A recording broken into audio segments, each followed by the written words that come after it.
Hello friends. तो ये है इस सीरीज का 5th पार्ट। इसके पहले पार्ट के लिंक भी आपको डिस्क्रिप्शन में मिल जाएंगे। तो चलिए शुरू करते हैं। तो लास्ट पार्ट में हमने देखा कि लिन और की हाउ मास्टर बुई से मिलने आते हैं ताकि मार्शल आर्ट टूर्नामेंट के बारे में कुछ इन्फॉर्मेशन दे सके। यही लिन और शाओ फैन मजाक में एक दूसरे को चैलेंज करते हैं, लेकिन लिंजर इसे असली लड़ाई समझकर बीच में आ जाती है और लिन पर अटैक करने लगती है। लिन उस पर अपनी ड्रैगन स्पोर्ट का यूज करता है, लेकिन लिंजर उसे डॉज कर लेती है और शाओ फैन को लगता है कि इनकी लड़ाई तो सीरियस होती जा रही है। वो उन दोनों को रोकने की कोशिश करता है, लेकिन वो उस पर कोई ध्यान नहीं देते और इससे पहले कि कोई घायल हो जाए, की हाउ बीच में आकर फाइट को रोक लेता है। तभी बुई और उसकी वाइफ भी वहाँ आ जाते हैं और बुई कहता है कि आखिर ये सब क्या चल रहा है और तुम इस तरह मेरे क्लैन की शांति भंग नहीं कर सकते।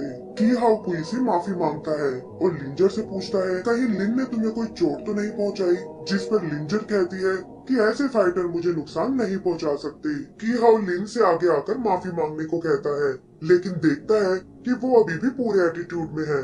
शाओ फैन सबको समझाता है कि ये तो हम आपस में मजाक कर रहे थे, लेकिन लिंजर उसकी एक नहीं सुनती और कहती है कि चाहे इसकी कल्टीवेशन कितनी ही हाई क्यों ना हो, लेकिन ये तुम्हें इस तरह बुली नहीं कर सकता।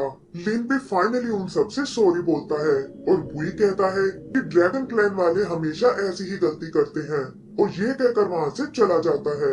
लिंजर शाओ फैन को भी अपने साथ आने को कहती है और की हाउ एक बार फिर उससे बात करने आता है।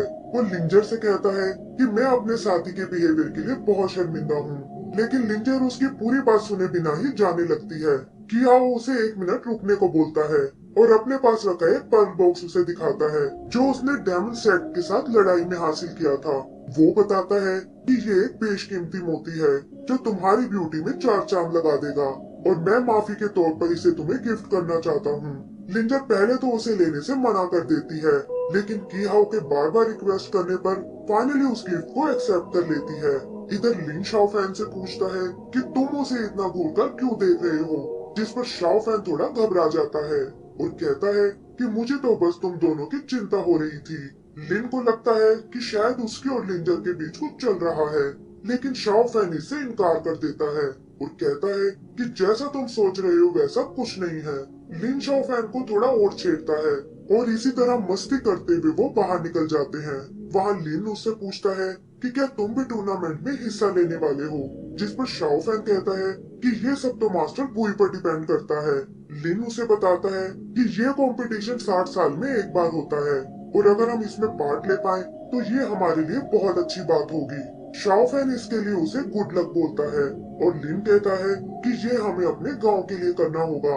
तभी उसका सीनियर की हाउ वहाँ आता है और लिन शाओ फैन से अलविदा लेकर उसके साथ चला जाता है। रात को हम शाओ फैन को अपने रूम में देखते हैं, जहाँ लिंजर अचानक उससे मिलने आती है और बताती है कि मेरे पास तुम्हारे लिए खास चीज है। वहाँ वो एक बार फिर उससे लिन के बारे में पूछती है और शाओ फैन उसे समझाता है कि ये तो हमारे बचपन का प्यार है और हम इसी तरह एक दूसरे को चैलेंज करते हैं, लेकिन मैं आज तक उससे एक भी फाइट नहीं जीत पाया। लिंजर कहती है कि इसका मतलब बचपन से ही वो तुम्हें बुली करता आया है और उसकी किस्मत अच्छी थी कि वो मेरे हाथों से बचकर निकल गया। फिर वो शाओ फैन को एक पेपर देती है और शाओ फैन देखता है कि इसमें मिस्टिकल स्ट्रीम फाइटिंग को सीखने का तरीका लिखा हुआ है और ये देखकर वो घबरा जाता है। लिंजर उसे वो पेपर उठाने को बोलती है और कहती है कि मैं बड़ी मुश्किल से इसे कॉपी करके लाई हूँ। शाओ फैन उसे समझाता है कि मास्टर को ये जानकर बहुत गुस्सा होंगे और तुम्हें पनिश भी कर सकते हैं, लेकिन लिंजर को इससे कोई फर्क नहीं पड़ता और वो कहती है कि इसके बारे में उन्हें कभी पता नहीं चलेगा। वो शाओ फैन को इस स्किल की प्रैक्टिस करने को बोलती है ताकि आगे से उसे कोई बुली ना कर सके। आगे वो शाओ फैन से की हाउ के बारे में बात करती है कि कैसे वो सभी फाइटर से कहीं ज्यादा स्ट्रॉन्ग है और इस बार का टूर्नामेंट भी शायद वही जीतने वाला है। शाओ फैन को ये सुनकर थोड़ी जलन होने लगती है और वो कहता है कि ये तो वहाँ जाकर ही पता चलेगा, क्योंकि सेट में और भी कई बेहतरीन फाइटर्स हैं। फिर वो की हाउ का दिया वो पर्ल उसे दिखाती है, लेकिन देखती है कि इससे शाओ फैन का चेहरा एकदम से उतर गया है। ऐसा लगता है जैसे वो उसे जलाने की कोशिश कर रही थी और जाते हुए कहती है कि अब तुम्हें अपनी प्रैक्टिस पर ध्यान लगाना चाहिए। शाओ फैन पहले तो उस पेपर को साइड में रख देता है, क्योंकि वो इस तरह चीटिंग करके आगे नहीं बढ़ना चाहता। लेकिन फिर वो सोचता है कि एक बार इसे देखने में क्या ही प्रॉब्लम है, और इसी तरह कंफ्यूज होते हुए वो फाइनली उस पेपर को खोल कर देखता है जिसमें एक मिस्टिकल फाइटिंग का तरीका लिखा हुआ है, और वो उसे यूज करके अपनी प्रैक्टिस करने लगता है। जल्दी ही वो इसे यूज करना सीख जाता है और देखता है कि इस पावर में गजब का पोटेंशियल है जो आगे जाकर उसके बहुत काम आएगा। तभी उसे शेड में कुछ गिरने की आवाज आती है और वो जाकर देखता है कि ये तो उनका एक साथी डाई है जो काफी टाइम पहले क्लैन से गायब हो गया था। शाओफेन उससे पूछता है कि आखिर तुम कहाँ चले गए थे और यहाँ इस शेड में क्या कर रहे हो।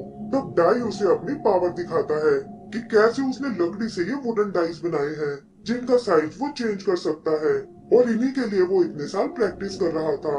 वो बताता है कि ये 1000 साल पुराने पोल्ट्री की लकड़ी से बने हैं और वो इन्हें मार्शल आर्ट मीटिंग में यूज करने वाला है। शाओफेन ये देखकर बहुत इम्प्रेस होता है और कहता है कि काश मैं भी इस टूर्नामेंट में हिस्सा ले पाता।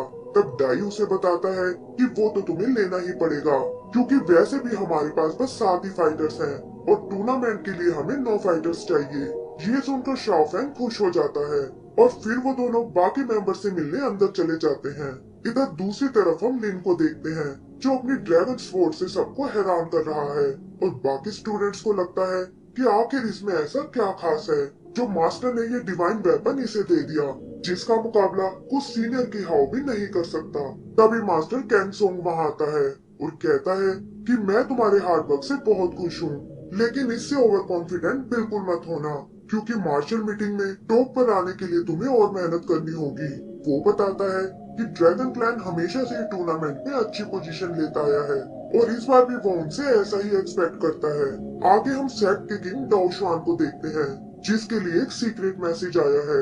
वो पैलेस में बनी एक दीवार के पास जाता है जहाँ उनके एंसेस्टर्स की कब्रें बनी हुई हैं, और एक आवाज उसे कहती है कि हजारों सालों से अच्छे और बुरे के बीच फाइट चल रही है और तुम इस आग को इतनी आसानी से नहीं बुझा सकते। तब डाओशुआन कहता है कि इस सेट को बनाने के पीछे यही कारण था और तुम चाहे जितनी ही कोशिश क्यों ना कर लो, हम बुराई को इस दुनिया से मिटा कर ही रहेंगे। और ये कहकर वो वहाँ से चला जाता है। आगे का सीन डाजू क्लैन का है जहाँ उनके फाइटर्स टूर्नामेंट में जाने के लिए तैयार हो रहे हैं और डाई सबको अपनी मैजिकल डाइस दिखाता है। पता चलता है कि सबके पास अपने कुछ अलग अलग आइटम्स हैं जिन्हें वो मार्शल फाइट में यूज करने वाले हैं। तभी शाओफेन वहाँ सबके लिए खाना लेकर आता है और लिंजन नोटिस करती है कि उसने जंगल में मिली वो ब्लैक स्टिक पकड़ी हुई है। बाकी लोग उसका मजाक उड़ाते हैं कि ये कंपटीशन में इस स्टिक से लड़ने वाला है। ये देखकर लिंजन उसे एक तलवार देती है और कहती है कि इसे यूज करना तुम्हारे लिए बेहतर रहेगा। वो उसे खुद पर भरोसा रखने को कहती है क्योंकि इस टूर्नामेंट से उसके एक्सपीरियंस को अच्छा बूस्ट मिलेगा। मास्टर बॉय भी उन सबको गुड लक बोलता है और डैरिन से कहता है कि शाओफेन का जरा अच्छे से ध्यान रखना, कहीं उड़ते हुए ये नीचे ना गिर जाए। फिर वो और उसकी वाइफ उड़कर वहाँ से निकल जाते हैं और बाकी स्टूडेंट्स भी अपने अपने आइटम्स लेकर उनके पीछे जाने लगते हैं। डैरिन शाओफेन को अपने साथ चलने को बोलता है और कहता है कि तुम चाहो तो इस मंकी को भी वहाँ ले जा सकते हो। जल्द ही वो सब टूर्नामेंट वाली जगह के लिए निकल पड़ते हैं और शाओफेन देखता है कि लिंजर भी उनके साथ आ रही है। तभी अचानक वो तलवार से नीचे गिर पड़ता है और इससे पहले कि वो जमीन से टकरा पाए, लिंजर अपने स्कार्फ से उसे बचा लेती है। डैरिन भी उसे चेक करने आता है और कहता है कि डरने की कोई जरूरत नहीं है क्योंकि हम उस जगह पहुंच चुके हैं। शाओफेन देखता है कि वहाँ तो काफी भीड़ लगी हुई है और लिंजर उसे अपने साथ आने को बोलती है। तभी वो लोग एक लड़कियों के क्लैन को आते हुए देखते हैं जिन्हें एक बहुत ही सुंदर लड़की लीड कर रही है। और इसी के साथ हमारा ये एपिसोड भी खत्म हो जाता है।